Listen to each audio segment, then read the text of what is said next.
नमस्कार साथियों। पादप कोशिका के पार्ट 1 में हमने चर्चा की थी पादप कोशिका की खोज, कोशिका सिद्धांत और विभिन्न प्रकार की कोशिकाओं की। आज के इस वीडियो में हम चर्चा करेंगे कोशिकांग और उनके प्रमुख कार्यों की। पादप कोशिका के संगठक और उनके कार्य। दोस्तों, पादप कोशिका 3 भागों से मिलकर बनी होती है: कोशिका भित्ति, जीव द्रव्य और रिक्तिकाएं। जीव द्रव्य या प्रोटोप्लाज्म जो कि कोशिका का सजीव भाग होता है, या यूं कहें कि यह कोशिका का मुख्य आधार होता है। यह 2 मुख्य अवयवों से मिलकर बना होता है: साइटोप्लाज्म और न्यूक्लियस। साइटोप्लाज्म होती है एक जेली के समान संरचना होती है जो कोशिका झिल्ली से घिरी हुई रहती है, और साइटोप्लाज्म में कोशिका के सभी कोशिकांग उपस्थित होते हैं। दूसरा प्रोटोप्लाज्म का मुख्य अवयव न्यूक्लियस है जो कि कोशिका के केंद्रक में मध्य में स्थित होता है और कोशिका की सभी गतिविधियों को या क्रियाओं को नियंत्रित करता है।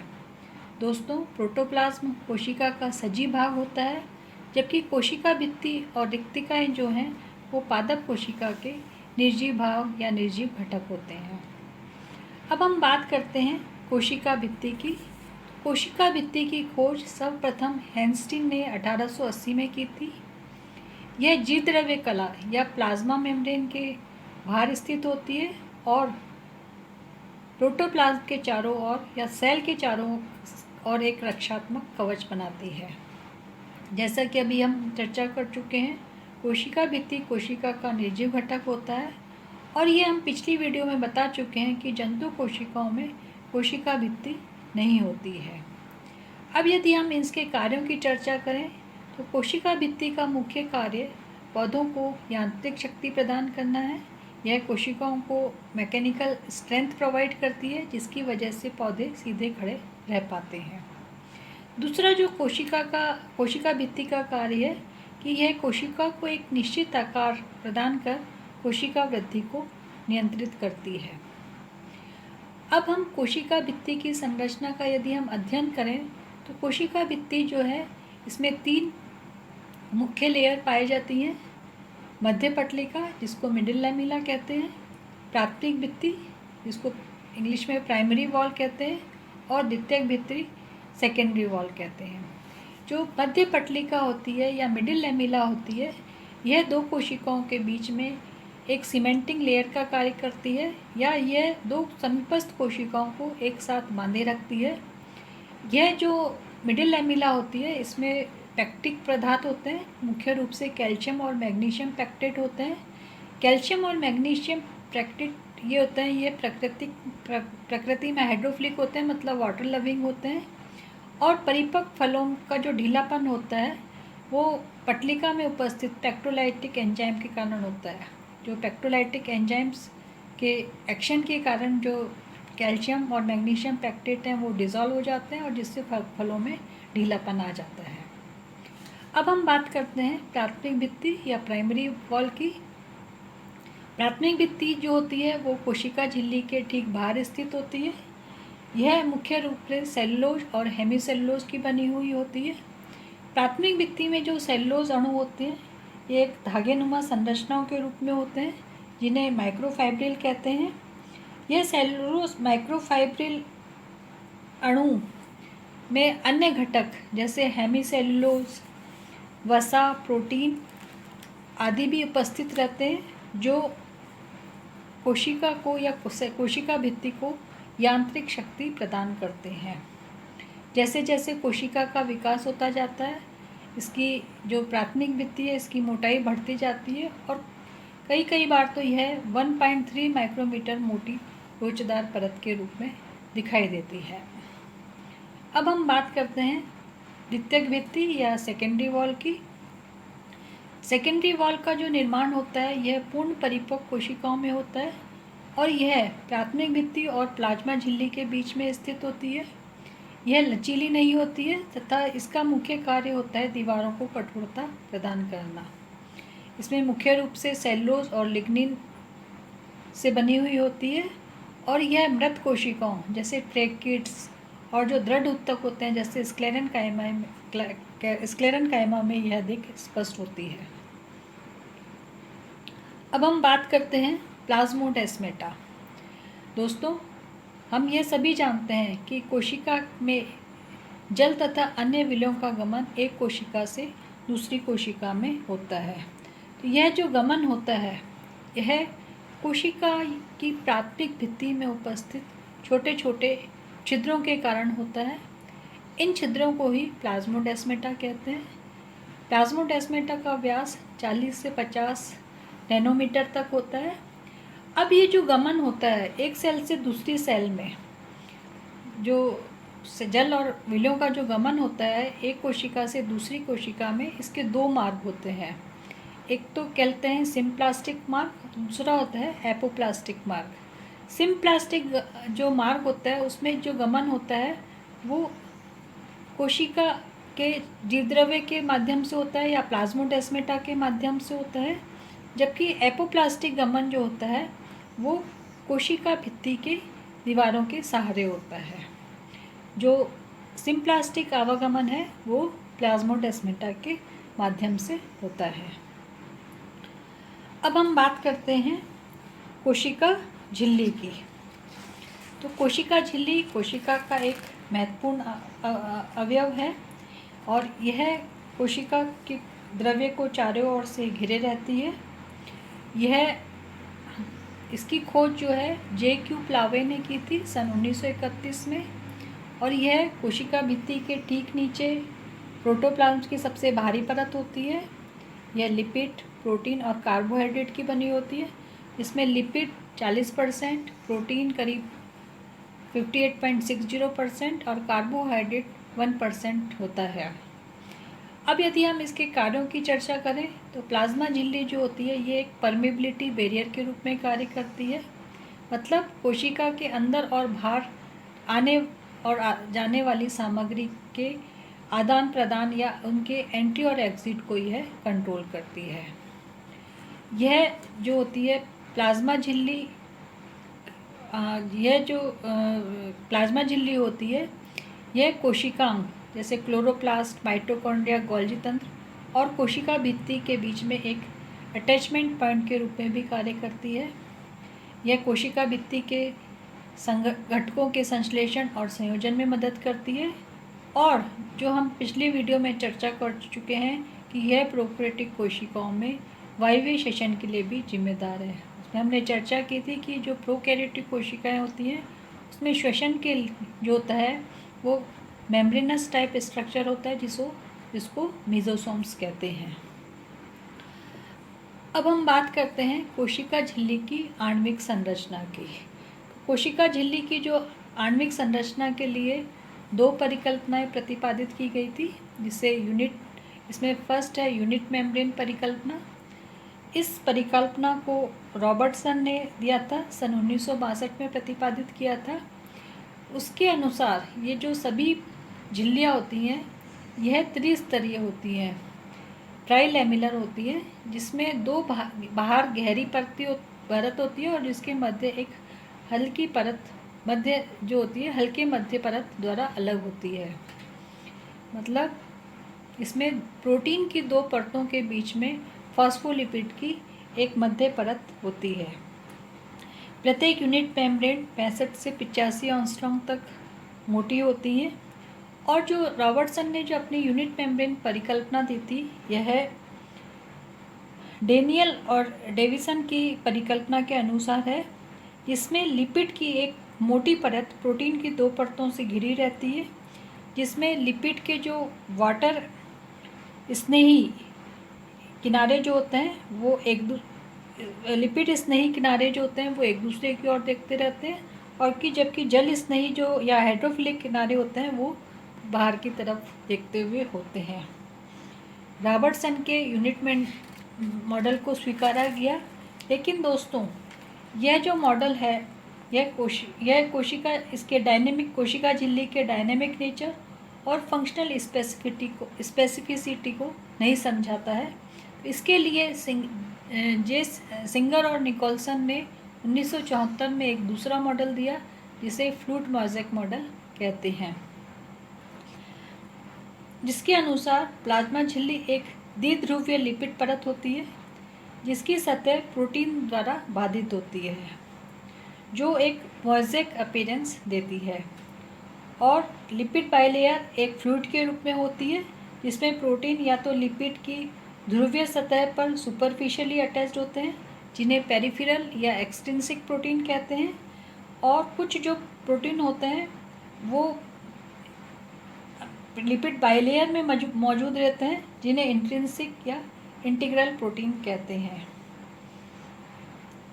ये जो मेम्ब्रेन प्रोटीन जो होते हैं या एक्सट्रिंसिक या इंटीग्रल प्रोटीन होते हैं, यह प्लाज्मा मेम्ब्रेन के कैरियर और एंजाइम के रूप में कार्य करते हैं। कैरियर मतलब यह ट्रांसपोर्टेशन ऑफ मटेरियल या इंफॉर्मेशन जो होती है सेल की, उसके लिए जिम्मेदार होते हैं, जबकि जो इंट्रिंसिक प्रोटीन होते हैं जो कि बाइलेयर में प्रेजेंट होते हैं, ये एंजाइमेटिक एक्टिविटी के लिए जिम्मेदार होते हैं।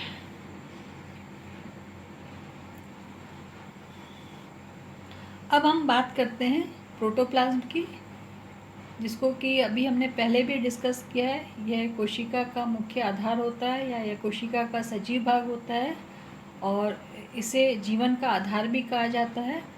प्रोटोप्लाज्म शब्द जॉन्स पुरकिंजी ने दिया था, 1839 में दिया था। इससे पहले भी हमने बताया कि प्रोटोप्लाज्म के दो मुख्य अवयव होते हैं, न्यूक्लियोप्लाज्म और साइटोप्लाज्म। न्यूक्लियोप्लाज्म जो होता है वो केंद्रक में उपस्थित होता है, जबकि जो साइटोप्लाज्म होता है यह कोशिका के अंदर स्थित होता है और यह एक जेली के समान संरचना होती है जिसमें कोशिकांग उपस्थित होते हैं। साइटोसोल शब्द जो है वो कॉलिकर ने दिया था, 1863 में दिया था। अब हम बात करते हैं केंद्रक की। केंद्रक जो है यह इसकी खोज रॉबर्ट ब्राउन ने की थी, 1831 में की थी। और यह जो केंद्रक है ये कोशिका की सभी महत्वपूर्ण गतिविधियों को नियंत्रित करता है और इसका सबसे महत्वपूर्ण कार्य होता है कोशिका की आनुवंशिक क्रियाओं पर नियंत्रण रखना। मतलब यह जो हेरिडिटरी इन्फॉर्मेशन होती है इनको एक जनरेशन से दूसरी जनरेशन में पहुंचाता है। अभी यदि हम इसके केंद्रक की संरचना को यदि हम डिस्कस करते हैं तो इसके जो 4 मुख्य घटक होते हैं, केंद्रक कला जिसको कि हम न्यूक्लियर मेम्ब्रेन बोलते हैं, केंद्रिक रस जिसको कि हम न्यूक्लियोप्लाज्म बोलते हैं, केंद्रिका न्यूक्लियोलस और क्रोमेटिन नेटवर्क या क्रोमेटिन जालिका। जो न्यूक्लियर मेम्ब्रेन जो होती है यह केंद्रक को चारों ओर से घेरे रहती है और यह डबल लेयर मेम्ब्रेन के रूप में उपस्थित होती है। इस झिल्ली में छोटे छोटे छिद्र होते हैं जिन्हें केंद्रक छिद्र कहते हैं। इन छिद्रों के द्वारा ही न्यूक्लियस और कोशिका द्रव्य के बीच में पदार्थों का आवागमन होता है। केंद्रक रस जो होता है यह केंद्रक के अंदर पाया जाने वाला प्रोटोप्लाज्म होता है तथा इसमें राइबोसोम के अलावा धागे नुमा संरचना जिसे क्रोमेटिन या उपस्थित होते हैं। तीसरा जो महत्वपूर्ण स्ट्रक्चर है वो है न्यूक्लियोलस और यह प्राय एक केंद्रक में एक ही होते हैं, लेकिन कुछ कोशिकाओं में इनकी संख्या 4 तक हो सकती है। क्रोमेटिन नेटवर्क यह कोश केंद्रक का जो है महत्वपूर्ण स्ट्रक्चर होता है और यह डीएनए और प्रोटीन से मिलकर बना रहता है और एक नेटवर्क के रूप में कार्य करता है। और यह कोशिका विभाजन के समय यह जो क्रोमेटिन नेटवर्क है ये धागे नुमा तंतु समान संरचनाओं को के रूप में परिवर्तित हो जाता है जिससे कि क्रोमोसोम कहते हैं। और यही है जो है संरचना है जो कोशिका की जेनेटिक इन्फॉर्मेशन या इनहेरिटेंस के लिए जिम्मेदार है। यदि हम केंद्रक के प्रमुख कार्यों की चर्चा करें तो जो है कोशिका सभी कोशिकीय कार्यों को दिशा निर्देश जारी करता है, इसी वजह से इसे कोशिका का निर्देशक भी कहा जाता है और यह प्रजनन में भी शामिल है और यह कोशिका की आनुवंशिकता के लिए या हेरिडिटरी इन्फॉर्मेशन को कूटबद्ध करता है। दोस्तों, कोशिका का जो दूसरा महत्वपूर्ण कोशिकांग है वो है माइटोकॉन्ड्रिया। इसको पहली बार अल्टमान ने 1894 में देखा था और इसको नाम दिया था पायोप्लास्ट। बाद में बेंडा ने 1898 में इसे माइटोकॉन्ड्रियन नाम दिया था। माइटोकॉन्ड्रिया जो होते हैं ये आकार में ओवॉइड, गोलाकार और रोडनुमा संरचनाओं में उपस्थित होते हैं। इसकी जो बाहरी संरचना या बाहरी झिल्ली होती है वो कंटिन्यूअस होती है या सतत होती है, जबकि जो आंतरिक झिल्ली होती है इसमें कई इनफोल्डिंग्स होते हैं जिन्हें क्रिस्टी कहते हैं। और इन माइटोकॉन्ड्रियल क्रिस्टी पर छोटे छोटे कण मौजूद रहते हैं जिन्हें F1 पार्टिकल्स कहते हैं। ये F1 पार्टिकल ही कोशिका में ऊर्जा को संचित करने के लिए जिम्मेदार होते हैं। माइटोकॉन्ड्रिया का आकार 0.5 से 2 माइक्रोन तक होता है, जो कभी कभी 7 माइक्रोन तक बढ़ जाता है। प्रत्येक ज़्यादातर कोशिका में जो माइटोकॉन्ड्रिया की जो संख्या होती है वो 14,000 से 1.5 लाख तक हो सकती है। माइटोकॉन्ड्रिया को कोशिका का पावर हाउस भी कहा जाता है। पावर हाउस इसलिए कहा जाता है क्योंकि यहाँ पर ATP का निर्माण होता है। अब यदि हम इसके कार्यों की चर्चा करें तो इसका जो प्रमुख कार्य है वो है ATP का निर्माण। ये हम आगे के लेक्चर में देखेंगे कि जो माइटोकॉन्ड्रिया ये श्वसन का स्थान है जहाँ पर ऊर्जा ATP के रूप में संचित रहती है। यह श्वसन का भी केंद्र है जहाँ पर इलेक्ट्रॉन ट्रांसपोर्ट सिस्टम और ऑक्सीडेटिव फास्फोराइलेशन की प्रक्रियाएं संचालित होती है। और माइटोकॉन्ड्रियल मैट्रिक्स में क्रेब्स साइकिल होता है, या हम कह सकते हैं कि क्रेब्स साइकिल के एंजाइम स्थित होते हैं। अब हम बात करते हैं लवक प्लास्टिड्स की। तो यह भी विशेष प्रकार के कोशिकांग होते हैं जो पादप कोशिकाओं में ही पाए जाते हैं। यहाँ ये ध्यान रखने की बात है कि जो प्लास्टिड हैं या लवक हैं वो सिर्फ पादप कोशिकाओं में ही पाए जाते हैं, जंतु कोशिकाओं में यह नहीं पाए जाते हैं। शिम्पर ने 1883 में प्रथम बार यह शब्द दिया था। अब ये जो प्लास्टिड होते हैं या जो लवक होते हैं ये कई प्रकार के होते हैं, ल्यूकोप्लास्ट, क्रोमोप्लास्ट और क्लोरोप्लास्ट। ल्यूकोप्लास्ट होते हैं ये रंगहीन लवक होते हैं, कलरलेस प्लास्टिड होते हैं। हरित लवक जो होते हैं ये 406 माइक्रोमीटर लंबे व 1 से 2 माइक्रोमीटर लंबे होते हैं। यदि हम हरित लवक की संरचना की बात करें तो इसमें एक बाहर की तरफ एक मेम्ब्रेन होती है जो लिपिड और प्रोटीन की बनी हुई होती है। इसके अंदर एक प्रोटीनेशियस मैट्रिक्स होती है या जेल समान संरचना होती है जिसे स्ट्रोमा कहते हैं। और दोस्तों प्रकाश संश्लेषण की जो डार्क रिएक्शन होती है या अंधकार अभिक्रिया होती है यह हरित लवक के स्ट्रोमा पार्ट में होती है। हरित लवक की जो बाहरी मेम्ब्रेन होती है वो स्मूथ होती है, कंटिन्यूअस होती है, लेकिन जो अंदर वाली जो मेम्ब्रेन होती है ये वेसिकल्स के रूप में होती हैं जिन्हें थाइलेकॉइड कहते हैं। ये वेसिकल्स के 2 भाग होते हैं, एक तो होती है स्ट्रोमा लैमेली और एक होती है ग्रेना लैमेली। स्ट्रोमा लैमेली जो होती है यह लूजली अरेंज्ड स्ट्रक्चर होता है और जिसको इंटरग्रेनल और स्ट्रोमा लैमेली भी कहते हैं। दूसरी जो ग्रेना लैमेली होती है यह हरित लवक की बहुत महत्वपूर्ण संरचना होती है। इस क्षेत्र में जो लैमेली होती है या वेसिकल्स होते हैं ये एक सिक्के के ढेर के समान एक दूसरे के ऊपर उपस्थित रहते हैं और एक स्ट्रक्चर देते हैं जिसे कहते हैं ग्रेना लैमेली। और दोस्तों प्रकाश संश्लेषण की जो प्रकाशिक अभिक्रिया या जो लाइट रिएक्शन है वो ग्रेना लैमेली में होती है।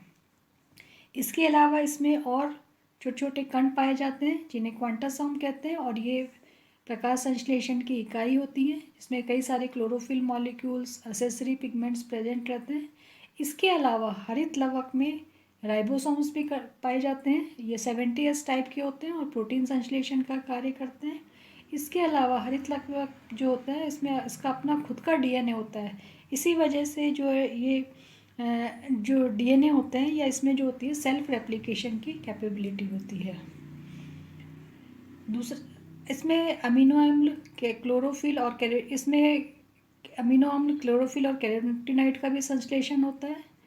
प्लांट हार्मोन एब्सिसिक एसिड जिसको कि हम स्ट्रेस हार्मोन कहते हैं उसका संश्लेषण भी क्लोरोप्लास्ट में होता है। यहाँ जो हरित लवक है ये प्रकाश संश्लेषण की प्रक्रिया में भी भाग लेता है। ये हम आगे के चैप्टर्स में बताएंगे कि प्रकाश श्वसन क्या होता है। अब जैसा कि हम बता चुके हैं कि जो क्लोरोप्लास्ट में सेम का राइबोसोम होने के कारण यह संरचनात्मक प्रोटीन या प्रोटीन संश्लेषण भी कर सकता है। इसके अलावा जो मैंने बताया कि इसका अपना डीएनए होता है, जिसके कारण यह स्वयं को दोहराने में सक्षम है। दूसरा जो इम्पॉर्टेंट सेल ऑर्गेनल्स है वो है अंतःप्रद्रव्य जालिका या एंडोप्लाज्मिक रेटिकुलम। इसे पहली बार पोर्टर, क्लाउड्स और फुलन ने 1945 में देखा था। यह केवल यूकैरियोटिक कोशिकाओं में मौजूद होता है। दोस्तों, ये ध्यान देने वाली बात है कि जो अंतःप्रद्रव्य जालिका होती है ये केवल यूकैरियोटिक कोशिकाओं में ही उपस्थित होती है। इसे अर्गेटोप्लास्ट भी कहा जाता है। ये अंतःप्रद्रव्य जालिका दो तरह की होती हैं। एक तो होती है ग्रेनुलर या कणिकामय या दानेदार, और दूसरी होती है एग्रेनुलर या स्मूथ, जिसको अकणिकामय या चिकनी एंडोप्लाज्मिक रेटिकुलम कहते हैं। अब यदि हम इनके कार्यों की बात करें तो यह जो होती हैं, यह एंडोप्लाज्मिक रेटिकुलम एक नलिकाओं का तंत्र बनाकर कोशिकाओं को यांत्रिक सहायता प्रदान करती हैं। दूसरा जो होता है, यह न्यूक्लियोप्लाज्म और साइटोप्लाज्म के बीच सामग्री का आदान प्रदान, मतलब इंट्रासेलुलर ट्रांसपोर्ट में मदद करती है। सेल के अंदर जो ट्रांसपोर्ट होता है, विद इन सेल जो ट्रांसपोर्ट होता है, वो इनके द्वारा संचालित होता है। प्रोटीन संश्लेषण में मदद करती है। जैसा कि बताया कि जो कणिका में अंतःप्रद्रव्य जालिका होते हैं उस पर राइबोसोम्स पाए जाते हैं और ये प्रोटीन संश्लेषण का स्थान होते हैं। इसके अलावा ये वसा बनाने के लिए वसाम्ल का संयोजन और ग्लाइकोजन का भंडारण भी स्मूथ एंडोप्लाज्मिक रेटिकुलम द्वारा होता है। इसके अलावा यह कोशिका के बाहर अपशिष्ट उत्पादों के स्त्राव में भी मदद करती है। जो भी वेस्ट मटेरियल होते हैं वो एंडोप्लाज्मिक रेटिकुलम द्वारा कोशिका से बाहर कर दिए जाते हैं। दूसरा जो इम्पॉर्टेंट ऑर्गेनल्स है वो है गोल्जी कॉय। इसे जैसा कि हम पहले ही बता चुके हैं इतिहास में, जब हमने कोशिका का इतिहास पढ़ा था कि इसकी खोज कैमिलो गोल्जी ने करी थी, सन 1898 में की थी। और कोशिका में गोल्जी कॉय की संख्या 1 से लेकर के करीब 25,000 तक हो सकती है। इसकी लंबाई 1.3 माइक्रोमीटर तथा चौड़ाई 0.05 माइक्रोमीटर तक होती है। अब यदि हम इसके कार्यों की बात करें तो इसका प्रमुख कार्य है सिक्रीशन या स्त्रावन। जो भी अंतःप्रद्रव्य जालिका में जो संश्लेषित पदार्थ हैं उनका स्थानांतरण गोल्जी कॉय से होता है और ये गोल्जी कॉय इन पदार्थों को कोशिका से बाहर निकाल देते हैं। दूसरा, ये कोशिका भित्ति या सेल प्लेट के निर्माण में भी मदद करती है। जब कोशिका विभाजन होता है तो ये गोल्जी कॉय कोशिका प्लेट्स का निर्माण करती है, जो अंत में कोशिका भित्ति के निर्माण में मदद करती है। गोल्जी कॉय जो बडिंग द्वारा जो है ये प्राथमिक लाइसोसोम्स का भी निर्माण करती है। इसके अलावा यह द्रव संतुलन, लिपिड अवशोषण और फास्फोलिपिड जैव संश्लेषण के नियमन में भी महत्वपूर्ण भूमिका निभाती है। अब हम बात करते हैं माइक्रोबॉडीज़ की। दोस्तों, अभी तक जो भी हमने कोशिकांग पढ़े ये सब डबल यूनिट मेम्ब्रेन है, लेकिन जो माइक्रोबॉडीज़ होती हैं ये सिंगल मेम्ब्रेन वाली अत्यंत छोटी संरचना होती है जिनका व्यास 1.2 नैनोमीटर तक होता है। ये करीब 4 होती हैं माइक्रोबॉडीज़: लाइसोसोम, स्फीरोसोम्स, ग्लाइऑक्सिसोम्स और लोमासोम्स। तो हम सबसे पहले बात करते हैं लाइसोसोम्स की। लाइसोसोम की खोज की थी क्रिश्चियन डी दुवे ने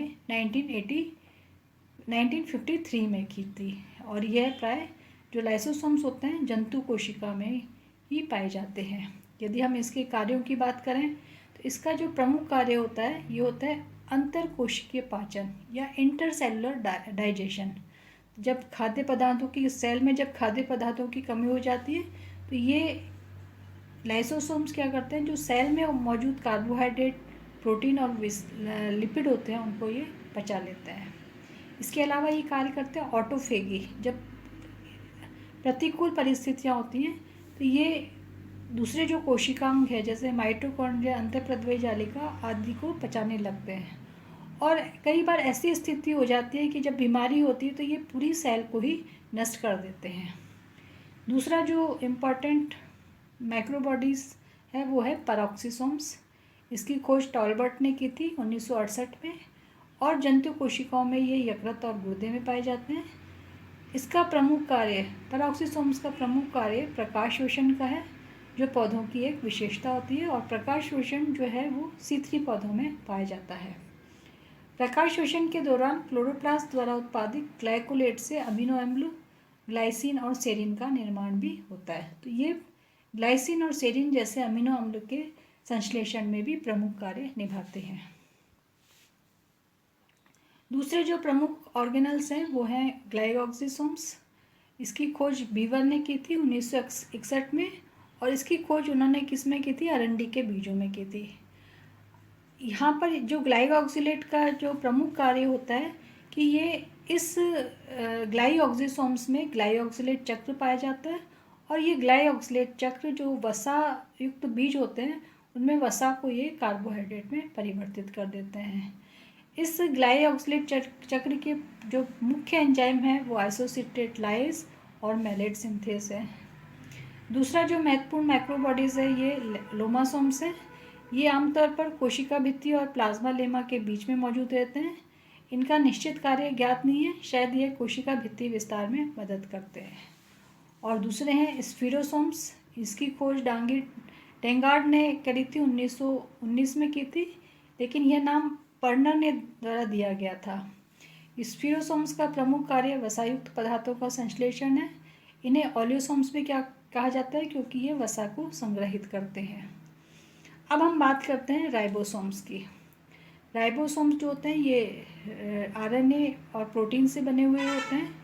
इन्हें पलाडे ने दिया था 1953 में, और उन्होंने इलेक्ट्रॉन माइक्रोस्कोप द्वारा इसकी खोज की थी, और पोर्टर ने इसको राइबोसोम शब्द दिया था।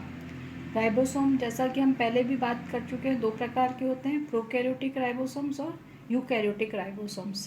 प्रोकैरियोटिक राइबोसोम 70S टाइप के होते हैं, और इनकी दो छोटी जो उप इकाइयाँ होती हैं वो 30S और 50S होती हैं, और ये मोस्टली जो माइटोकॉन्ड्रिया और हरित लवक जैसे कोशिकाओं में पाए जाते हैं या प्रोकैरियोटिक सेल्स में पाए जाते हैं। यूकैरियोटिक राइबोसोम्स जो होते हैं ये 80S टाइप के होते हैं, और इनकी जो दो उप इकाइयाँ होती हैं वो 40S और 60S होती हैं, और ये अंतःप्रद्रवी जालिका पर पाए जाते हैं। जैसा कि सब जानते हैं कि जो राइबोसोम्स हैं इनका प्रमुख कार्य क्या है? प्रोटीन संश्लेषण का है। अब प्रोटीन संश्लेषण में क्या होता है कि ये जो कई सारे राइबोसोम्स एक मैसेंजर आरएनए अणु से जुड़ जाते हैं और एक पॉलीसोम्स का निर्माण करते हैं और प्रोटीन संश्लेषण में भाग लेते हैं। दूसरा जो महत्वपूर्ण ऑर्गेनल्स है पर्टिकुलरली प्लांट सेल्स का वो है रिक्तिकाएँ। रिक्तिकाएँ निर्जीव कोशिकांग हैं, जैसा कि हम पहले बता चुके हैं। रिक्तिका में जो होती हैं वायुमंडलीय गैसें, शर्करा, खनिज और कार्बनिक अम्ल होते हैं। इन्हें सामूहिक रूप से कोशिका रस कहा जाता है। यह माना जाता है कि रिक्तिकाएँ जो होती हैं ये कोशिका झिल्ली या अंतःप्रद्रवी जालिका से उत्पन्न होती हैं। इनका जो प्रमुख कार्य होता है कोशिका को स्फीति को या टर्गर प्रेशर बनाए रखने में कार्य करती हैं। ये कोशिका का टर्गर प्रेशर बनाए रखती हैं और कोशिका को एक शेप देती हैं। जो पंखुड़ियों के विभिन्न रंग होते हैं वो रिक्तिकाओं में उपस्थित विभिन्न कलर्ड पिगमेंट के कारण होते हैं, पर्टिकुलरली एंथोसाइनिन पिगमेंट के कारण होती हैं। ये जल, खाद्य पदार्थ, खनिज लवण तथा अन्य अपशिष्ट उत्पादों का भंडारण करते हैं और इस प्रकार कोशिकाओं को तनाव की स्थिति से बचाने में मदद करते हैं। अब हम देख लेते हैं, एक नज़र डाल लेते हैं कि पादप कोशिकाओं के और उनके प्रमुख कार्यों की।